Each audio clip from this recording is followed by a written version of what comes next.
किसान भाइयों, प्याज में आने वाले जलेबी रोग से सभी किसान भाई परेशान है। लेकिन ये परेशानी जो बारिश के मौसम में प्याज लगाते हैं सिर्फ उन्हीं को है।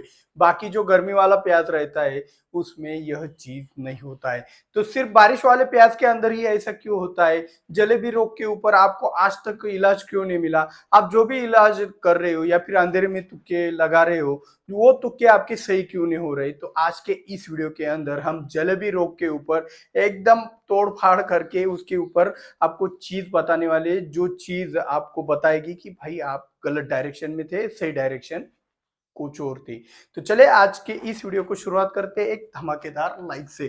तो चलिए जलेबी रोग के ऊपर मिला 100% इलाज। अभी 100% कहा है मैंने, आपको भी पता है हम कुछ चीजें हवा में तो कहते नहीं है, उसके पीछे कुछ ना कुछ साइंस होता है।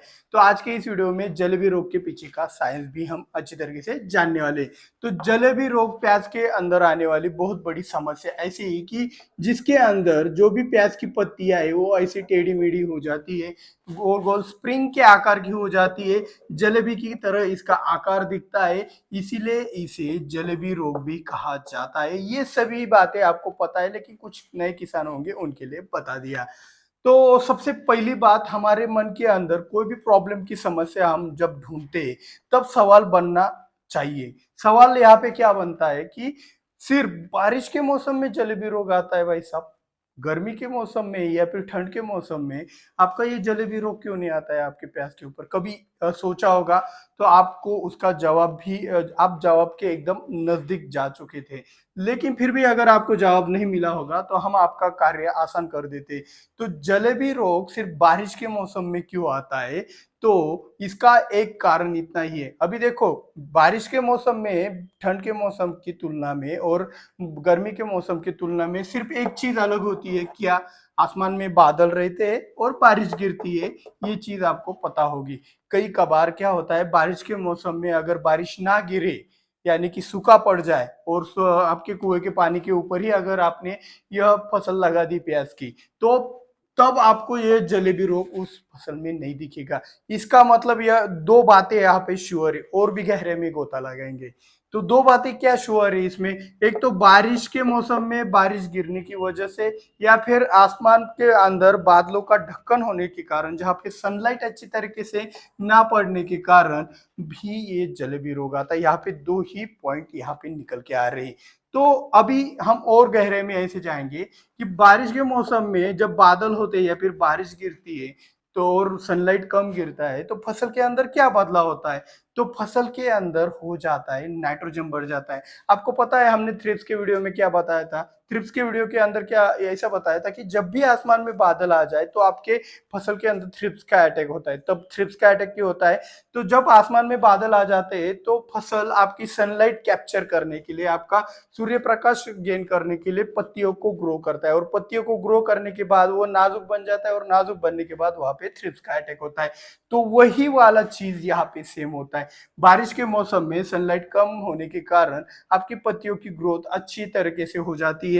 वहां पे सनलाइट कैप्चर करने के लिए वो अच्छे से चौड़ी और पतली बन जाती है, मुलायम बन जाती है, और इसी के कारण आपको थ्रिप्स हो गया या फिर ये भाई साहब जलेबी रोग जैसी समस्याएं उत्पन्न होती है। अभी जब तक आप बोलोगे सर इतना प्रवचन कीर्तन क्यों कर रहे हो, डायरेक्ट इलाज बता दीजिए। तो भाई जब तक समस्या नहीं समझोगे तब तक इलाज 100% तो कभी नहीं मिलने वाला। सिर्फ अंधेरे में तुक्के लगाते रहोगे, कुछ भी समझ नहीं आएगा। तो पहले समस्या की जड़ को समझो, फिर ये समस्या अगर मैंने समझा दी फिर तब वीडियो भी काट दोगे ना, तब आपको पता चलेगा कि भाई मेरे को ये चीज करनी, तब आप अपने क्रिएटिविटी के साथ चलोगे। तो सिर्फ समस्या समझनी जरूरी है, बाकी का इलाज भी नहीं देखा तो आपको पता चल जाएगा कि भाई आपको क्या करना है। तो ठीक है, हम विषय पे आते हैं। तो ये जो जलेबी रोग है ये इसी कारण आता है, सूर्य प्रकाश कम होने के कारण, और ऊपर से ये जो नाइट्रोजन बरसा है उससे और भी ज्यादा नाजुकपन आ जाता है। तो पत्तियों को ज्यादा नाजुकपन आने के कारण उसकी एक प्रकार की स्प्रिंग तैयार हो जाती है, जिसे ही जलेबी का आकार समझकर हम जलेबी रोग कहते हैं। ये ठीक हो गया, ठीक है ना? मतलब हमारे पास कंक्लूजन क्या आता है कि पत्तियों में नाजुकपन आने के कारण यह सब स्प्रिंग हो रही है। नाजुकपन आने की दो वजह यहाँ पे हमने देखी है। दो वजह कौन सी? एक तो सनलाइट कैप्चर करने के लिए पत्तियां ग्रो कर रही है, वो एक वजह तो हमने ढूंढ ली, ठीक है। लेकिन ये दूसरी वाली कौन सी है? ये दूसरी वाली कौन सी है? तो दूसरी वाली है कि जो भी बारिश गिर रही है आपकी फसलों के ऊपर, वह बारिश के अंदर भी आपका नाइट्रोजन आपकी जमीन के अंदर ज्यादा हो रहा है। तो वही नाइट्रोजन के कारण और ऊपर से सनलाइट कैप्चर करने का रिएक्शन, ये दोनों बूम होके आपकी फसल में ज्यादा नाजुक बनाता है। तो अभी ट्रीटमेंट बहुत आसान है। अभी यहाँ तक अगर आपको समझ में आया होगा तो अभी आगे का वीडियो बहुत आसान जाएगा।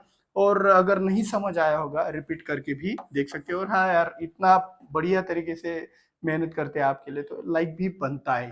तो ठीक है। और पहला बात, हमें एक नाइट्रोजन को कंट्रोल करना है। और दूसरा, ये जो रोशनी के लिए जो ऊपर की तरफ बढ़ रहा है उसको हमें नाजुकपन नहीं लेके देना है।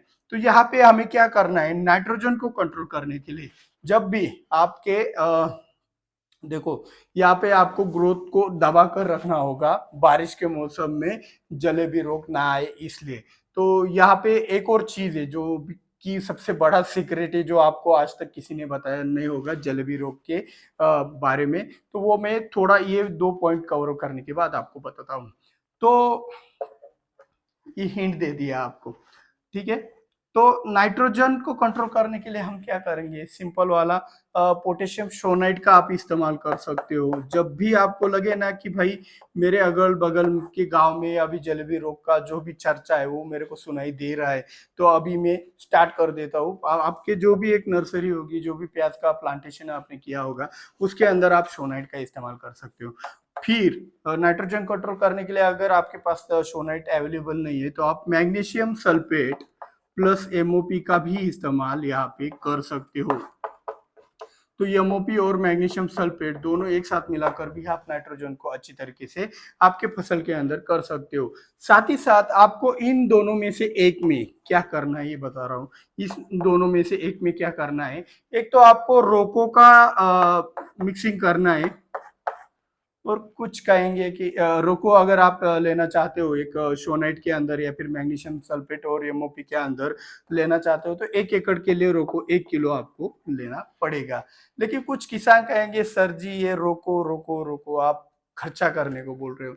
तो थोड़ा सा इससे भी सस्ते में आपको जुगाड़ बता देते हैं। इसको एक और दे देता हूं मैं आपको। आप स्वाधीन का भी इस्तेमाल कर सकते हैं। स्वाधीन पता है, हमने एक वीडियो बनाया था हारू के ऊपर, स्वाधीन के ऊपर। तो किसी कंपनी को प्रमोट नहीं कर रहे, आपको सिर्फ क्या करना है टेबुकोनाजोल प्लस सल्फर वाला प्रोडक्ट उठाना है, किसी भी कंपनी का हो किसी भी नाम से हो। तो स्वाधीन ले सकते हो, हारू ले सकते हो। तो उसके अंदर टेबुकोनाजोल प्लस आपका सल्फर होता है। तो स्वाधीन भी आप लेते हो 1 किलो तो भी इसकी जगह रोको की जगह आपका चल जाएगा। ये बात आपको ध्यान में रखना है। इससे क्या होगा, रोको या फिर स्वाधीन से जो जड़ों में भी फंगस लगता है वो भी एक नहीं लगेगा। और आपका जो डंपिंग वगैरह होने का जो भी चांसेस है प्याज के अंदर वो खत्म हो जाएगा। ठीक है। तो नीचे का ट्रीटमेंट तो हमने अच्छी तरीके से समझ लिया। अभी ऊपर का बाकी है। लेकिन ऊपर का ट्रीटमेंट जानने से पहले ये चीज आपको अच्छे से समझना पड़ेगा। ये चीज क्या है भाई? ये चीज यह है कि यह जिब्रेलिक एसिड तैयार हो रहा है, जिब्रेलिन तैयार हो रहा है आपके प्याज के पत्तियों के ऊपर। कुछ होता है वो, तो मतलब कुछ फंगस के कारण होता है, फ्यूजिकोरा जैसे धान में भी यही समस्या आती है, बढ़ जाता है। तो ऐसे ही जिब्रेलिन मतलब नाइट्रोजन होता है, ऊपर से इतना हेल्दी नाइट्रोजन मिल रहा है, ऊपर से सनलाइट की कैप्चर करने के लिए फसल दौड़ रही है और आप कुछ भी नहीं कर रहे उसको ब्रेक लगाने के लिए, तब जाके ये जिब्रेलिन भी ज्यादा पावरफुल होता है। तो यहाँ पे हमें दो चीजें करनी है। एक तो नाइट्रोजन को भी कंट्रोल करना है स्प्रेइंग के माध्यम से, प्लस इसके साथ साथ नाइट्रोजन के साथ साथ हमें क्या करना है पीजीआर को भी कंट्रोल करना है। मतलब इसके विरुद्ध वाले पीजीआर को हमें इस्तेमाल करना पड़ेगा। तो और हाँ, साथ ही साथ ये जो नाजुकपन आएगा इसके कारण फंगस भी आएगा। तो डिसीज को भी हमें अच्छी तरीके से यहाँ पे कंट्रोल करना है। तो हमें नाइट्रोजन, पीजीआर और डिसीज, ये तीनों एक साथ कंट्रोल करके देने वाला एक ही फंजीसाइड है, जिसका नाम आपके दिमाग में आ भी गया होगा, प्रोपिकोनाजोल। प्रोपिकोनाजोल किसके अंदर आता है? टिल्ट के अंदर आता है, वेस्पा के अंदर आता है। तो आप टिल्ट अगर डालते हो तो ये तीनों चीजें एक ही तीर में आपका लग जाएगा। वेस्पा डालते हो तो उससे भी काम बन जाएगा। तो आपको प्रिवेंटिव के तौर पर एक वेस्पा या फिर टिल्ट का स्प्रे आपके प्याज के फसल के अंदर आपको लेना ही चाहिए, आपको जलेबी रोग से बचने के लिए। तो ये सभी चीज़ें, ये सभी साइंटिफिक रीज़न रहते हैं किसी भी समस्या को हल करने के लिए। आज तक हमने जितने भी प्रॉब्लम देखे उनको सॉल्व ही किया है, लेकिन कुछ प्रॉब्लम बड़े होते, क्रिटिकल होते, अनजान होते, इसलिए उसको सुलझाने के लिए बहुत सारा डेटा लगता है, हिस्ट्री जाननी पड़ती है कि भाई क्या होता है, कैसे होता है, आप क्या-क्या इस्तेमाल करते हो, क्या पुराने लोग क्या कहते थे, ये सबसे महत्वपूर्ण रहता है। तो उनका कुछ अनुभव उसमें छुपा होता है। तो ये सभी चीज़ें मिलाकर हम बड़ी-बड़ी समस्याएँ बहुत ही आसानी से सॉल्व कर देते हैं। सिर्फ़ आपको कुछ समय देना पड़ता है उस समस्या को। पहले समस्या को समझने की कोशिश करो, फिर बाद में सॉल्व आराम से कर सकते हो। अभी आपने ये ट्रीटमेंट भी सुन लिया और हम ये ट्रीटमेंट क्यों कर रहे हैं, ये सबसे महत्वपूर्ण है। आपको कोई भी कंसल्टेंट, कोई भी दुकानदार या फिर कोई भी किसान ये चीज़ कभी नहीं बताएगा कि भाई हम सोनाइट क्यों दे रहे हैं, मैग्नीशियम क्यों दे रहे हैं, रोको क्यों दे रहे हैं ये किसी को पता नहीं। सब भेड़-चाल की तरह आँख बंद करके एक दूसरे के पीछे-पीछे जा रहे हैं। उसको रिज़ल्ट आया फिर मैं भी जाऊँगा उसके पीछे। तो ये चीज़ नहीं करने का है। जो भी अन्य निर्माता के सब्सक्राइबर है, उनको साइंटिफिकली जो भी रीज़न है वो पता होना चाहिए, ऐसा मेरा ख्वाहिश है। भाई आफ्टर ऑल आप इस बड़े फैमिली के मेंबर हो और भाई इस मेंबर होने के नाते मैं किसी को भी अज्ञान फैलाने नहीं देने वाला। तो ये चीज़ आपको पता होनी चाहिए। आपको क्या लगता है इस जलेबी रोग के ऊपर? आपने क्या अनुभव किया है? मुझे कमेंट में ज़रूर बताएँ और हाँ, यार आपका प्यार बढ़ रहा है और मेरा लालच भी बढ़ रहा है प्यार का। आपका प्यार ऐसे ही बढ़ता रहे जो मुझे लाइक के द्वारा पता चलता है कि आप लाइक और शेयर कर रहे हो, तो भाई उससे पता चलता है कि आपका प्यार बढ़ रहा है। तो ऐसे ही प्यार बढ़ाते रहो। हमें कोई इच्छा नहीं किसी कंपनी को प्रमोट करने की, सिर्फ़ हमारा इतना ही इच्छा है कि आप ज़्यादा से ज़्यादा हमें सपोर्ट करें। तो ज़्यादा से ज़्यादा सपोर्ट करना मत भूलना। मिलते हैं अगले वीडियो में। जय जवान, जय किसान।